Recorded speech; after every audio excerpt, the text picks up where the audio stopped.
Welcome to Guhan மாம் சமையல். இன்னைக்கு நம்ம பார்க்க போறது பெட்டிக்கடை பால்கோவா. ஒரு மிக்ஸர் ஜார்ல ஒரு 1/2 கப் அளவுக்கு உடைச்சக்கல்ல, அதுல ஒரு ஏலக்காவ சேர்த்து நல்லா பவுடர் பண்ணி, ஜலிச்சு பக்கத்துல வச்சுக்கலாம்.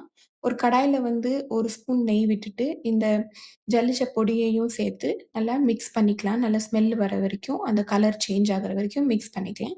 அதுக்குள்ள நம்ம என்ன பண்ணலாம்னா, அந்த ரூ. 10 பால் பவுடர் பாக்கெட் இருக்கு இல்லைங்களா? இது நல்லா வறுத்து ஸ்மெல் வந்த உடனே, அந்த ரூ. 10 பால் பவுடர் பாக்கெட் வந்து அத அப்படியே கொட்டிட்டு, லைட்டா ஒரு மிக்ஸ் குடுத்துட்டு ஸ்டவ் ஆஃப் பண்ணிடலாம். பக்கத்துல வந்து ஒரு ஜார் வச்சுட்டு, அதுல வந்து 1/4 கப் சர்க்கரை பொடிச்சு வச்சுக்கலாம்.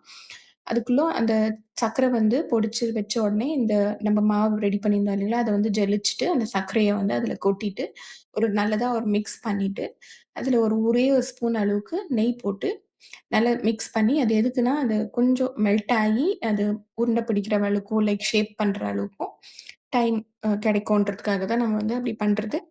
நெக்ஸ்ட் ஒரு தட்டுல அத கொட்டி, எனக்கு வந்து டைம் இல்லன்றனால நான் சீக்கிரமாவே அத எடுத்துட்டேன். கொஞ்ச நேரம் வெயிட் பண்ணி கட் பண்ணா அழகா பாக்ஸ் பாக்ஸா வரும். அப்படி இந்த மாரி வந்து உங்களுக்கு பண்ண முடியல அப்படின்னா, நீங்க பேசாம லட்டு மாரி கூட அத வந்து பிடிச்சுக்கலாம். லட்டு மாரி பிடிச்சு கூட அது வந்து உடைச்ச கல்ல லட்டு. ஆனா பசங்களுக்கு கூட குடுக்கலாம். சுகர கொஞ்சம் கம்மி பண்ணிட்டு, நீங்க வந்து பசங்களுக்கு கூட குடுத்துக்கலாம். ஸோ இதுதான் வந்து நம்ப சூப்பரான பெட்டி கடை பால்கோவா. இதுக்கு நான் வந்து ஜஸ்ட் ₹30 தான் ஸ்பெண்ட் பண்ணியிருக்கேன். பாய்.